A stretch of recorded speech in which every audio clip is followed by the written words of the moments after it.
दोस्तों पिछली वीडियो में मैंने आप लोगों को गंगागिरी महाराज के बारे में बताया था कि इस गंगागिरी महाराज के खिलाफ मुसलमान सड़कों पर उतरे हुए हैं और इसके खिलाफ सख्त कार्रवाई की मांग कर रहे हैं, क्योंकि दोस्तों इस गंगागिरी महाराज ने एक कार्यक्रम के दौरान हमारे प्यारे नबी मोहम्मद सल्लल्लाहु अलैहि वसल्लम की शान में गुस्ताखी की है, जिसमें मुसलमानों को काफ़ी गुस्सा यानी देखने को मिल रहा है। जिस तरह की तस्वीर सोशल मीडिया पर वायरल हो रही हैं, जिस तरह की वीडियोस देश के अलग अलग हिस्सों से सामने आ रही हैं, अब वो गंगागिरी महाराज के खिलाफ यानी मुसलमान सड़कों पर उतर कर आ चुके हैं। जी हाँ, बहुत सारी वीडियो वायरल हो रही हैं, लेकिन अभी तक दोस्तों इस गंगागिरी महाराज के खिलाफ कोई भी कार्रवाई नहीं हुई है।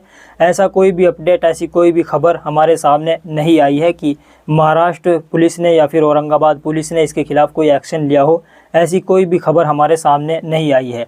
हालांकि वारिस पठान जो MIM के प्रवक्ता हैं, उनकी तरफ से भी आवाज़ उठाई जा रही है इसके यानी महाराज के खिलाफ, और इम्तियाज़ जलील का भी एक वीडियो सामने आया है, वो आप लोगों को ज़रूर सुनना चाहिए। MIM के जो पूर्व सांसद हैं औरंगाबाद से इम्तियाज़ जलील, वो क्या कुछ कह रहे हैं इस महाराज को लेकर, वो आप लोग ज़रूर सुनकर जाइए। मोअज़्ज़ज़ उलमाए किराम के साथ एक डेलीगेशन हमने पुलिस कमिश्नर साहब के पास गए और हमारी नाराज़गी का इजहार किए, हमारे गुस्से का इजहार किए और ये बताए है कि मुसलमान पूरी दुनिया में हर चीज़ बर्दाश्त कर सकता है, लेकिन अपने नबी करीम सल्लल्लाहु अलैहि वसल्लम, prophet Muhammad peace be upon him, इनके ताल्लुक से किसी भी तरह की गुस्ताखी बर्दाश्त नहीं कर सकता है।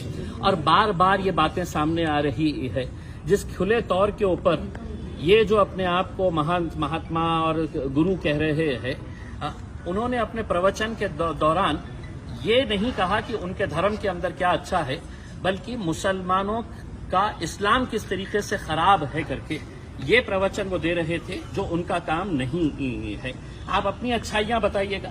इस मुल्क की खूबसूरती यही है कि इतने सारे जाति, धर्म और मजहब के लोग रहते हैं। हमने कभी आपके धर्म के बारे में बोला नहीं है। मौलाना साहब ने कहा कि कोई एक ऐसा वाकया बता दे कि जहां पर हमारे किसी मौलाना ने, कभी हमारे उलमाए दीन ने किसी दूसरे मजहब के बारे में इस तरह की घटिया और घिनौनी बात कही है। हमने पुलिस कमिश्नर साहब को पूरे वाक़े से आगाह कराया और उनको ये बताया कि पूरे हिंदुस्तान के मुसलमानों के अंदर इस बात को लेकर नाराजगी है और गुस्सा है। ऐसे हालात के अंदर ये पुलिस की, सरकार की, प्रशासन की जिम्मेदारी होती है कि वो जो भी दोषी आदमी है उसके ऊपर कार्रवाई होनी चाहिए। हमने एग्जाम्पल दिया मौलाना सलमान अजहरी साहब का कि जब उन्होंने कोई बयान दिया तो उनके खिलाफ पूरे हिंदुस्तान के अंदर है तो कितने सारे FIRs रजिस्टर हुए, और आज भी मौलाना साहब जेल में बंद है। तो इन्हें क्यों छूट दी जा रही है? क्या इन्हें ये बोलकर किया जा रहा है कि नहीं, आप कुछ भी बोलिएगा, हम आपको हाथ नहीं लगाएंगे करके? तो हमने साफ कहा है इसका कोई अंत नहीं होगा, इसका कोई एंड नहीं होगा। अगर इस मुल्क की खूबसूरती को अगर बरकरार रखना है तो ऐसे जो समाज के अंदर टेढ़ और दरारें और दीवारें पैदा करने का काम कर रहे हैं, उनके खिलाफ कार्रवाई होनी चाहिए। अब आप एक बात समझ लीजिएगा, आज जुम्मे का दिन है। आज 3 अलग अलग शहरों के अंदर, नासिक में हिंदू सकल समाज की तरफ से मोर्चा निकाला जा रहा है, नमाज के वक्त निकाला जा रहा है। इजाजत कौन दे रहा है? नंदुरबार के अंदर है तो आज जुमे के दिन नमाज के वक्त में आंदोलन किया जा रहा है। अमरावती के अंदर किया जा रहा है। तो ये इजाजत कौन दे रहा है कि जुमे के दिन इस तरह के मामले को? हमने बांग्लादेश में अगर हिंदुओं पर अत्याचार हो रहा है तो ये बात समझ लेना कि वहां पर मुसलमानों के ऊपर भी अत्याचार हो रहा है। हमने दोनों ही हिंदुओं के ऊपर और मुसलमानों के ऊपर जो अत्याचार हो रहा है, हमने उसकी निंदा की है। हमने उसको खत्म होना चाहिए, इसकी हमने कई जोर तरीके से हमने ये आवाज उठाई है, लेकिन वहां पे हो रहा है इसलिए अब नासिक के अंदर दुकानें बंद करवाओ, आप जबरदस्ती वहां पे है तो इस तरह का माहौल तैयार कर रहे हैं। तो हम समझते हैं ये एक सोची समझी साजिश का एक हिस्सा है, एक षड्यंत्र है।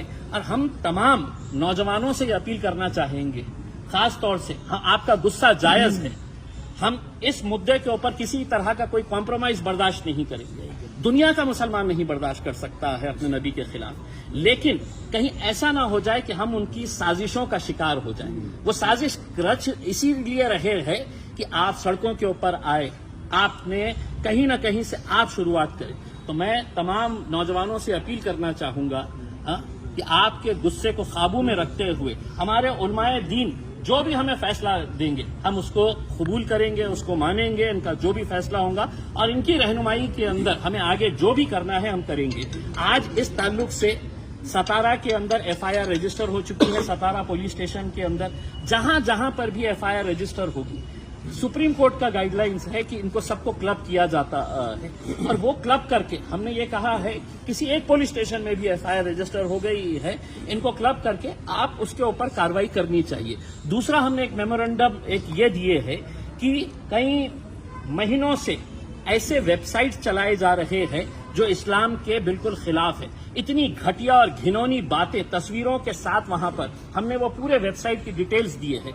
2 महीना पहले ये वेबसाइट की डिटेल्स एक मेमोरेंडम के तौर के ऊपर यहां पर पुलिस स्टेशन के अंदर जमा की जा चुकी है, उसका इनवर्ड है। हमने वो कॉपी दिया और उनको ये कहा कि एक वेबसाइट के ऊपर है तो आप एक्शन लीजिए, ताकि दूसरों को ये सबक मिले कि आप किसी दूसरे धर्म के बारे में इस तरह के वेबसाइट्स बना के वहां पे किस तरह की अश्लील बातें की जा रही है, इसके ऊपर भी कार्रवाई करना। पुलिस कमिश्नर साहब ने आश्वासन दिए हैं कि मैं हर तरीके से जो भी मुद्दा हमने उठाया है उन्होंने हमें सहकार्य करने का, एक्शन लेने का उन्होंने भरोसा दिलाया। बोलले की शहरात मोर्चे काढताय, नाशिक, अमरावती, नंदुरबार, हिंदू आक्रोश मोर्चाबाबत तुम्ही हिंदू आक्रोश मोर्चाबाबत म्हणताय आणि थोडं खुलून सांगा ना त्याबाबत काय हे सगळं आहे म्हणजे नाशिक नाही, आज काय आहे की आम्हाला हे सगळं काही कळतं।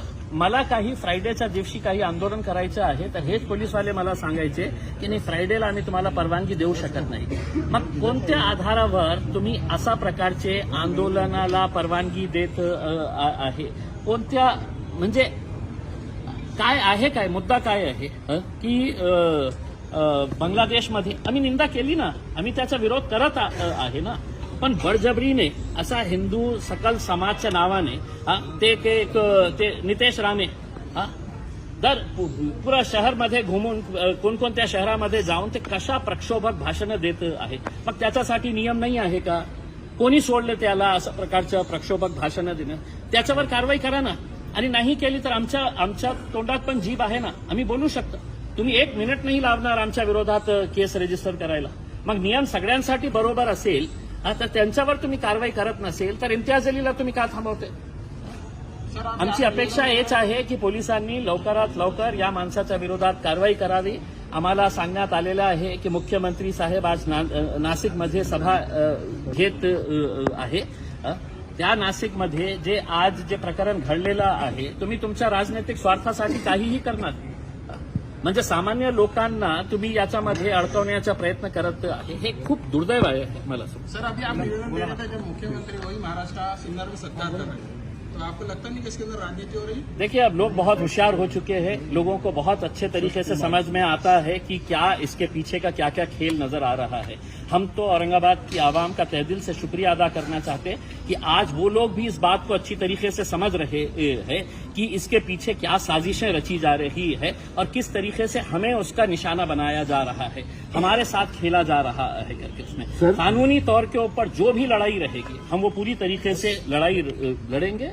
और इस प्रकाश आंबेडकरांनी मागच्या महिन्यात एक सुरुवात, देखिए, हम ये बात आज भी मान रहे हैं कि इसमें कोई दो राय नहीं है कि मुसलमानों ने दिल खोलकर नरेंद्र मोदी के खिलाफ वोट दिया, इंडिया अलायंस को।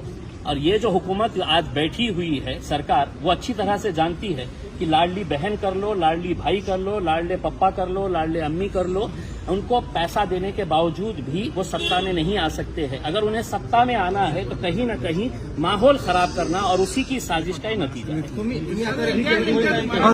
तो सुना दोस्तों आप लोगों ने इम्तियाज़ जलील साहब को। इम्तियाज़ जलील साहब ने जो बातें कही हैं दोस्तों वो एकदम दुरुस्त हैं, और लगातार इसी तरह से सोशल मीडिया पर ज़मीनी स्तर पर मुसलमान सड़कों पर भी उतरे हुए हैं। सोशल मीडिया पर अरेस्ट गंगागिरी महाराज ये लिख करके वायरल किया जा रहा है, यानी ट्रेंड चल रहा है। आप लोगों से भी गुजारिश है, आप लोग भी ज़्यादा से ज़्यादा आवाज़ उठाइए, क्योंकि दोस्तों मुसलमान जो है वो ये चीज़ बर्दाश्त नहीं कर सकता। ये जो गंगागिरी महाराज ने अपशब्द बोले हैं हमारे प्यारे नबी मोहम्मद सल्लल्लाहु अलैहि वसल्लम के शान में, जो गुस्ताखी की है, इसको मुसलमान बिल्कुल भी बर्दाश्त नहीं कर सकता है। इस वीडियो को ज़्यादा से ज़्यादा लोगों तक पहुँचाइए, और आप लोगों की क्या राय है अपनी राय नीचे कमेंट बॉक्स में ज़रूर बताइए।